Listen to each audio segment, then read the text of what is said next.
Hey guys, it is story time. Gryphon with you here to keep you company today, talk with you a little while about stuff and life and all kinds of things. Razzle, our hyena with the human hands, we don't judge him for that. We don't judge him. Is out here. He's just taking a little swim in the morning. Just looking to see what's around. There's Peeper. Why not grab it? Yeah, see some food. You know, maybe there's some water fish around, some of the fish that turn into water. Those are always good to have. Even though, if we come over here and we look, here's our little base, and you guys remember this place, yeah? It's kind of becoming sort of a little home, right?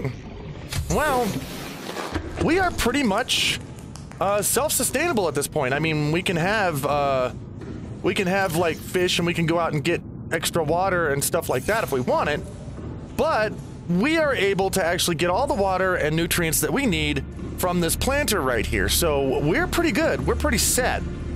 Right now, there's a few things that I think Razzle probably needs to build. I mean, I'd like to have a compass. Also, there's radiation coming from the Aurora over there, and we need to have a radiation suit in order to be able to go over there at some point. So that's another thing we have to build. Right now, I think the stuff that we need, yeah, a rebreather as well. A rebreather so we can go deep, and a compass, and a radiation suit. Now, this is not a problem at all. In fact, I can do this right now. The radiation suit, I just need another, let's see. Where did my fiber mesh go? Who's got my fiber mesh? Talric, do you have my fiber? No, you don't. Renton has my fiber. Okay, yeah. You have my fiber mesh, and plus, I can make more. I need another fiber mesh. Where's my lead? Who's got my lead? Aquila, do you have my lead? No. Tyro, I know Tyro doesn't have my lead. Maybe Tiger has my lead. Ah, Tiger's got my lead. Okay. So, let's make another fiber mesh. And there we go. And we got the lead. So all we need to do now is make this radiation suit. Bonk. Okay. I wonder if it automatically puts it on me. Okay, I've got it. Let's see. Ah, we got gloves now. Ah, excellent. Okay.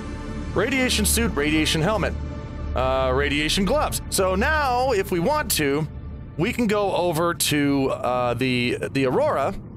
I don't want to do that yet because there's still a lot of things that we need to do. I want that compass and I want that rebreather, and to do that, we need silver. So we're gonna go out here and go on a silver hunt, and then once we find the silver and we get those things, we're gonna go out and we're gonna examine some of these wrecks that are around. Oh, wait. Hang on a second. What exactly is involved in making a battery again? I know I need mushrooms for that. Power cell, battery, there it is. Copper and mushroom. Okay, I'm gonna make another, stop it. Okay, I'm gonna make another battery for this thing, just in case, because, here, turn that off. Because we may run out of battery, and if we do, wait, I need more than one of those, don't I? Hang on, let me look. I'm sorry. I'm getting a little flustered here. Okay, I need 2 of those. I need 2 of the mushrooms. Okay, and then give me another one. They're right out the door, so not a problem. I wish that thing would turn off and stay off. Okay, so we're gonna make another battery. Where's my copper? Who's got my copper? Kamoa doesn't have my copper. Actually, wait. Where is Talric? Do you have my copper? No. I know Aquila doesn't have my copper. Who's got my copper? It's not Renton. Oh, there's my copper. Tiger, you have my copper. Okay. So I'll take one of these coppers, and I'll make another battery. Pretty soon I'm gonna have to make a battery recharger. Bonk. We'll just keep this on us. So that, yeah. So that in case we run out of battery juice, then we can replace it and we'll be okay. So, let's see. We're looking for silver. That's what we're looking for right now. I don't know exactly where to find it, but I think it seems to happen more often in, like, caves and underground rather than just on the surface. So, I'm gonna look around. Oh, man, here's a bunch of... Oh, water. Water, come here. Okay. Here's a bunch of silicon or crystal. Oh, I've been here before. That's titanium. Hello? It's all creepy in here. Yes, it is. What's this? Is this silver? No, that's not silver. Okay. We need silver. We get a lot of glass out of this if we wanted to. You know what? Why not pick some of it up while I'm here? Let's grab some of this glass. Yeah. Yeah, quartz everywhere. Because you never know. When you're base building, you wind up needing a lot of quartz because you make a lot of glass. So I might as well grab this shit while I'm here. Right? Seems like a smart plan for Razzle to do. Ah. Whoa, that was weird. Okay. Strange, but I don't know. Seems like a lot of things that happen on this planet are strange. Just something you have to get used to. Alright. Hello, floaty guy. Now there are stalkers down in here. So I gotta be careful. There's more. Is this a silver? No, it's copper, but I'll take copper because that's something you need a lot. Titanium. Let's see. What was that? I heard a noise and it was weird. Oh, shit. Bye.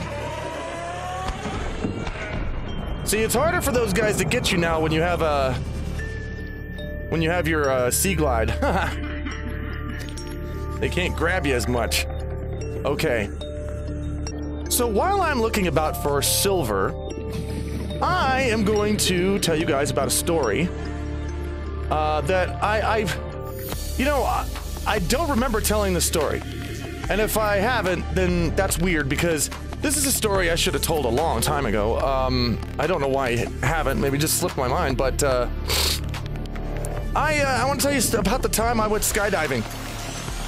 The first time I went skydiving, actually, I'd always been fascinated with, well, not necessarily skydiving, but more, I really wanted to be a hang glider pilot. I wanted to fly hang gliders, which later I went on to do. But the first thing I found before any of that was I happened to find out that, about a 90-minute drive from me in Oklahoma, this is when I lived in Arkansas, there was a place that taught you how to skydive. And apparently the way it works is that you would go in, they'd give you a class for about 5 hours, and the class ended with you jumping out of an airplane at 12,000 feet. That's how they did it. But I thought, okay, this is cool, and I went in, I paid my money, and I started, and they taught me how to skydive. The instructor was pretty amazing. I liked him. The class started with about 8 people, and it ended with 3. Mainly because the instructor was very blatant about the risks and the challenges that were going to be there. And he made no bones about it. He would say, okay, if you do this and you screw this up, you're going to die. I mean, he'd just say that you're going to die. If you do that, you're going to die. If your parachute comes open while you are in the airplane and it gets sucked out a window, you're going to die. You're going to go through that same hole, no matter how big or small it is, you're gonna die. And he's sitting there telling us about all the risks, and he's not holding any punches. And he was kind of fun. I'm gonna go duck in here until daylight comes back, because I can't see anything out there. So just let me wait until morning, and I'll pick it up then. I don't know if it's just me, but I have the hardest time finding silver. I had expected to just pick up some of it and then just keep moving on, but I don't know. Apparently that's not how it's gonna work out today. Looks like I'm really gonna have to. Oh god, another one of those things. You can eat my balls. Yeah, there you go. Well, does that mean that I haven't been in here? No, I've been in here. Yeah, I need to find silver. It's really hard. I don't know. I don't know if it's kind of procedurally generated in that way, where, everybody gets a little bit of a different, selection of stuff, and some of it's harder for other people to find. I don't know. Let's see. Yeah, there's one of you. I'm gonna get out of here. Okay. Now I can go back in there. Do we have... I think I found silver in here before. What's this? Titanium. There's titanium everywhere. What's this? More titanium. Somebody is not thinking positive thoughts out there as far as silver is concerned. Oh, that was, copper. Okay. Come on, everybody think. Just think silver, everyone. We need to find some silver around here. Anyway, I took my class, and, strangely enough, everybody else went before me. I was the last one. Now, this was a little bit weird because, I didn't know they did this at the place. They're a pretty tight group there, these skydivers. And they're all friends. Well, the sun went down, before I got my chance to go. And so they're like, okay, well, here's the deal. What we usually do here on the weekends is, what we'll do is we'll get some beer, and we'll sit down, we'll drink the beer, and then we'll just fall asleep in the planes and wake up in the morning and start skydiving. And so I was like, okay. So they offered me a plane to sleep in, slept in the back of it, and in the morning, everybody got up, and everybody was ready to get skydiving again. So, I was the first one to go in the morning. And, it was kind of nerve-wracking. I mean, yeah, you're nervous, obviously, when you're doing something like skydiving, but, it's not nearly as bad as when you get in the plane. I mean, it's like, yeah, you're nervous. It's like, yeah, I'm nervous, but I can do this. When you're standing in front of that door and they open the door up and there's nothing but, 12,000 feet of empty space between you and the ground, that's when it really hits you what the hell you're doing. And that's when you start going, oh, wait a minute, I don't know, maybe I shouldn't have done this. But I did it, and I followed all their directions, and I remembered their, what it was, that the little emergency procedures and the little signals that I was supposed to give them, and they jumped out with me. I did. I wasn't attached to anyone. It wasn't a tandem jump, because sometimes you can do that. You can just, get on a skydiver and they strap you to him and he does all the work. I didn't do that. I was going down on my own with my own parachute. Well, it wasn't mine, but I borrowed it from them. And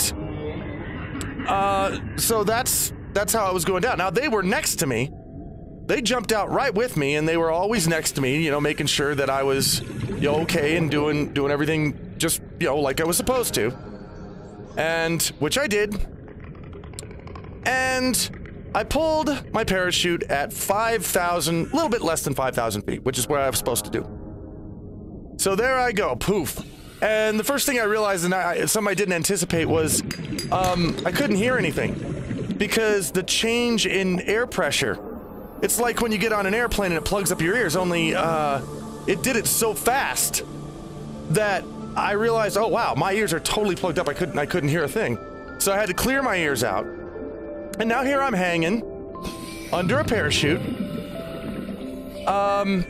And everything is cool. I have time to... It was quiet. There's the silver. It was quiet. It was peaceful.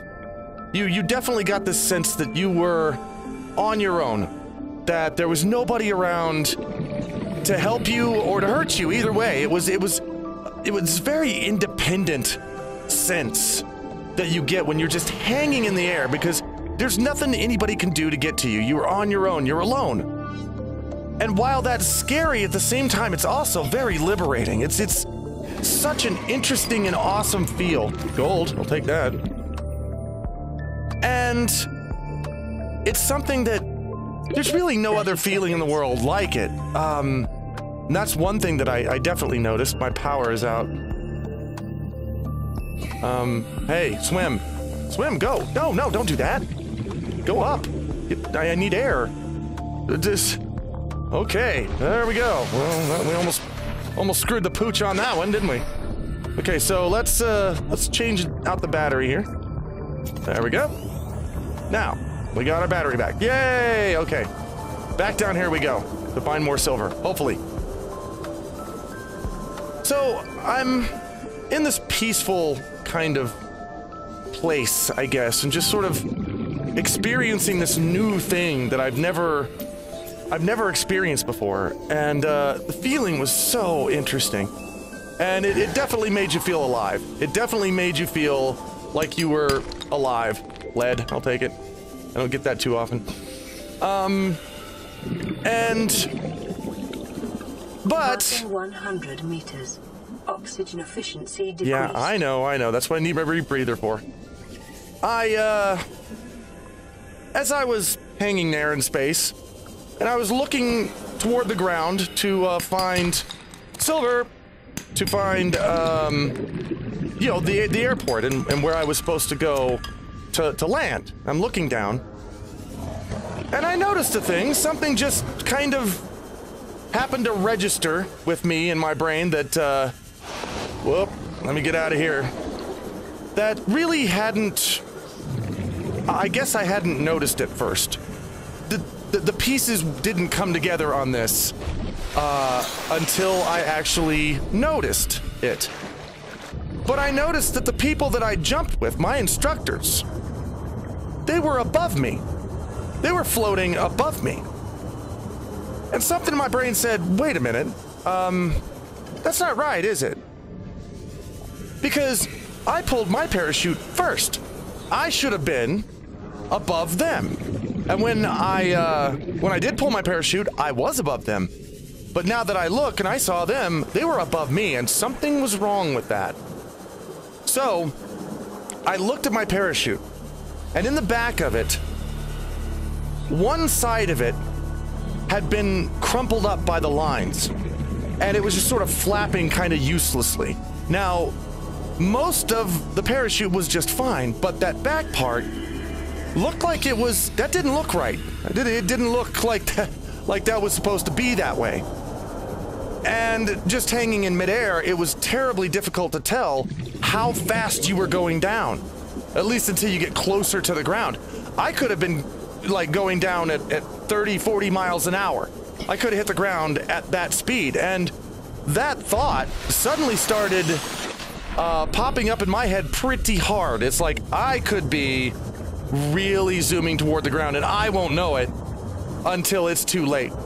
Passing 100 meters. So, oxygen efficiency decreased. At about, I'd say, 1,200 feet, which probably was way too late, I finally made the decision I need to go to my reserve parachute. I'm going to cut this parachute and go to the reserve. I'm not going to take a chance with it. So, I did. I cut the parachute and I pulled the reserve, and the reserves they used were these round military-style parachutes. They're just designed to save your ass. They're not designed for maneuvering. They're not designed for landing real pretty. In fact, if you try to flare them before you land, the thing will collapse and you'll fall.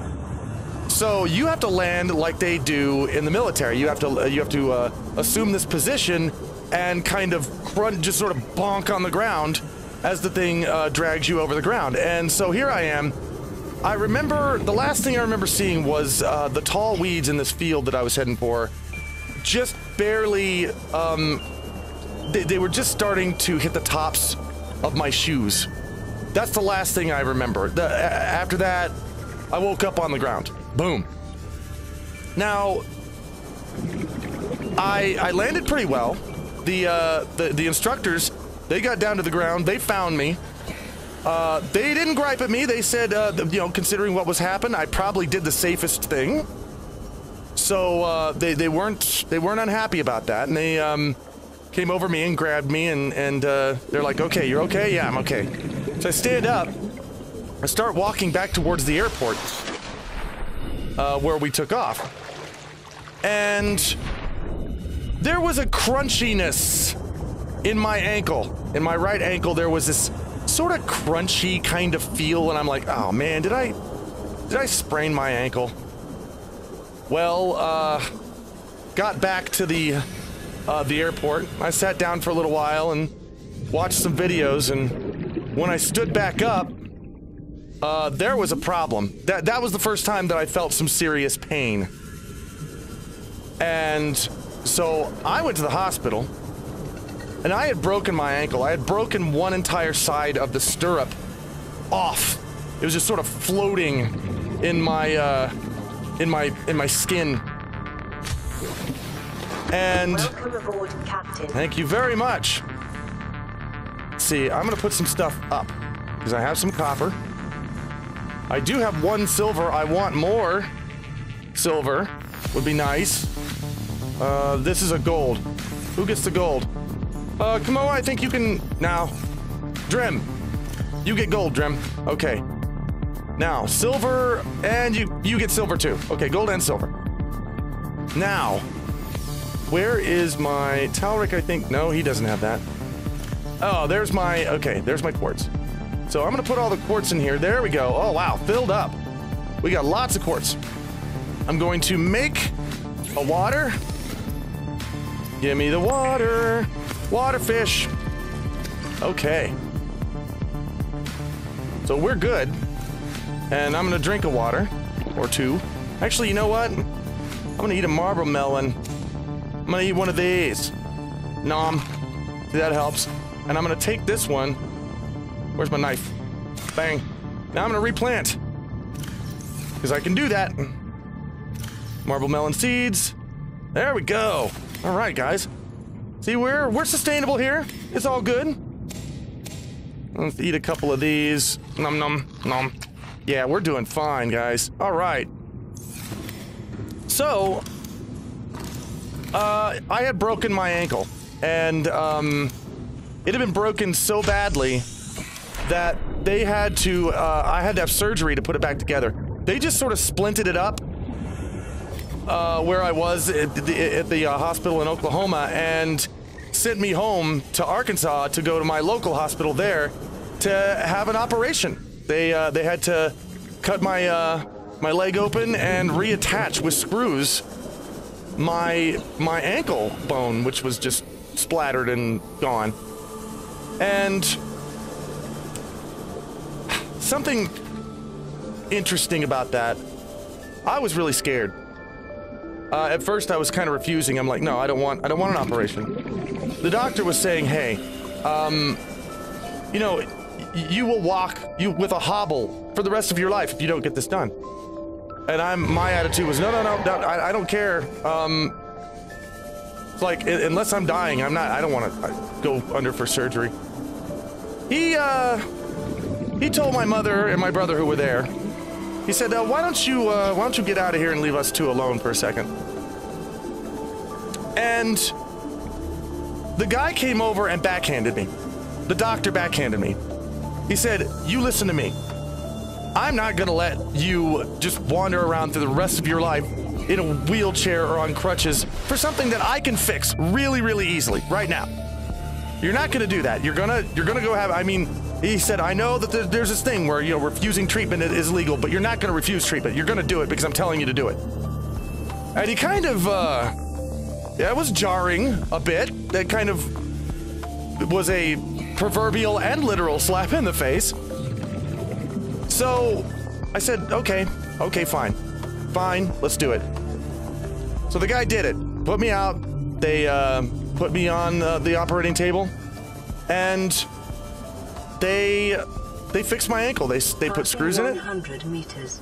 Oh, Oxygen efficiency decreased. These are the first guys I've seen. I mean, I've seen them before, but I've never seen them in this game yet.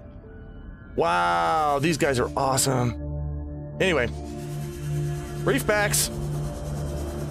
So they fixed it up, all nice, and he fixed it to the point that I mean, he did a wonderful job. My ankle, my leg, it's been the same ankle that I've walked on now for decades now. And it's the way that it is because that guy put it back together. Well, that guy, that doctor, that surgeon, he happened to be Middle Eastern. He was from Iraq. 30 seconds. And it wasn't but a few years later that guy got deported back to Iraq. Now, I don't know why, and I don't know what he's doing. I don't know if he's alive or dead. But what I do know is that that guy fixed my ankle. I've been walking for the last, what, 25 years because of that guy.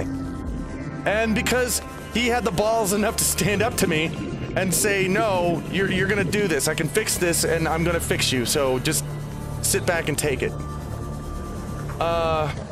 I would not be walking to this day if it wasn't for him, and it's kind of sad to know that I don't really know. I don't know what happened. I don't know whatever became of him. I don't know if he's well or not. But if for some reason, by some miracle, you're out there and you're listening to this, I want you to know that I still have no end of thanks for you fixing my ankle. It still works. It's still awesome. I can still walk because of you, if you're out there. In any case, guys, that's my story for today. I am not finding silver as much as I didn't intend for this entire episode just to be me looking around and not finding silver. And I do apologize for that. I am going to start, what I'm going to start doing is, for the story times, I'm going to start doing the materials hunting on my own time, off camera, finding the materials we need, and I want to save the exploration and the building and the stuff. That's what I want to save for the story time videos. So, this will be the last time you guys see me hunting aimlessly around in circles and not finding anything. I'm gonna do this off camera from now on, and when you see me again, when you see Razzle again, there will be some forward progress, and we will go out and we will start doing things like exploring the Aurora and the crash sites and scanning for new items and technologies that we can use. So that's what we're gonna do next time. And for now, where's my base? There it is. Let's go back here. Oh, I got a radio message. That's probably another distress call. Let's check that out before we go any further. We'll check that out. And then after that, guys, I'm gonna end the episode because, yeah, I've just about come to the end of our story time today. And, there we go. Okay. Okay, what do we got on the radio? This is Sunbeam. You know Aurora. We're from a little transgov on the far side of Andromeda, and we have a saying there. There's no bad without the good, no good without the bad. Well, sounds like you tasted a bunch of the former, but that only means you're overdue a whole lot of the latter. Might just be we're it. We're scanning for somewhere to park. We'll be in touch when we find it. Sunbeam out. Well, see, I happen to know what happens to you. Let's grab another one of these while we're here. And now let's go. Oh, it's so pretty suddenly. Look at that. Oh, sunrise on this planet is beautiful. Okay, we're gonna go in here where all our stuff is. One of these days, we'll make a bedroom. But for now, this is what we got. So, guys, I'm gonna leave this off here, and I'll see you again in the next story time. And until then, guys, take care.